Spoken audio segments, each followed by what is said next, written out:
Relationships. Youmu isn't exactly the most popular when it comes to the girls, but she still has her bit of relationships. The first would be her master, Yuriko Sai Gyoji.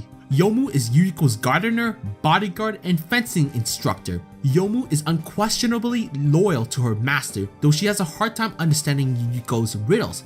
And trust me, she gives them quite often. Yuriko is Yomu's mistress ever since Youmu was born, stated by Youmu in Bohemian. Next would have to be Yuriko's good friend, Yukari. Yukari Yakumo, the friend of Youmu's mistress. Youmu respects her greatly and she helps Youmu with lessons and advice, but Youmu doesn't understand her either. She also treats Yukari's servant, Ran Yakumo, with professional respect, even though Yuriko says she doesn't have to. One of the more interesting relationships would be the residents of Iente. From Imperishable, Youmu is one of the few characters that is aware that the 3 residents of Iente are from the moon, and presumably keeping it a secret like the others. When it comes to the dead, Youmu is no stranger to Eiki. As a Yama, Eiki is one of the superiors of Yomu's mistress, Yuriko. Youmu is aware of the role of the Yama and respects Eiki greatly, but hadn't met her in person until Phantasmagoria. In Yomu's ending, Eiki also asked Yuriko to teach Youmu more about the nature of cutting down spirits. Eiki knows if Youmu loses to her in story mode that Youmu would normally not go to Eiki for judging upon death. I can only assume that Yuriko would be the one to do so. Speaking of Eiki, let's switch it to Komachi.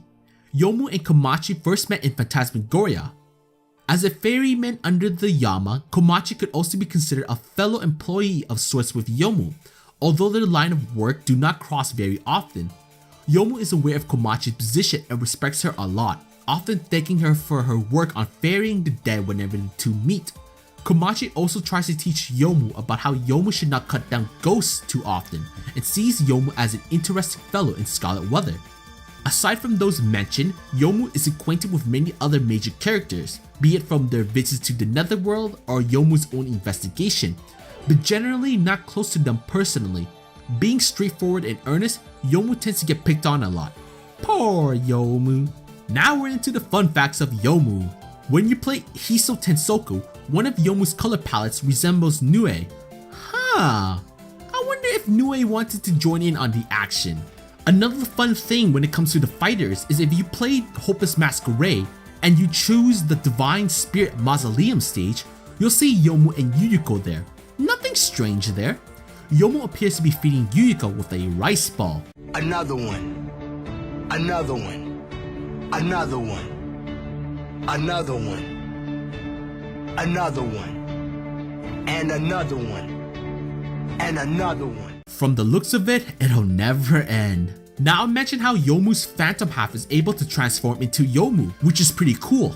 I want to show a more fun side to it. In Curiosity of Lotus Asia, chapter 13, Youmu is cold due to the snow. She tries to warm herself up, and while she's doing so, it appears her phantom half is mimicking Youmu as well, as ghost hands are popping up from it. I gotta admit, that's pretty funny. Now back in part 1, I mentioned that Youmu was scared of ghost stories, dares, and darkness. Those were not her only fears though. She's also afraid of whatever Reimu is, a magician with a jack-o'-lantern, and a mummy. But she ain't afraid of bugs and dinosaurs. We can't forget about the dinosaurs. So if you want to scare Youmu, use the things listed above and you shall be successful, as long as you're not a bug, nor a dinosaur. So Reimu? Marisa? I heard you two been grazing so much recently. You guys got so many points from grazing all the bullets. I just want to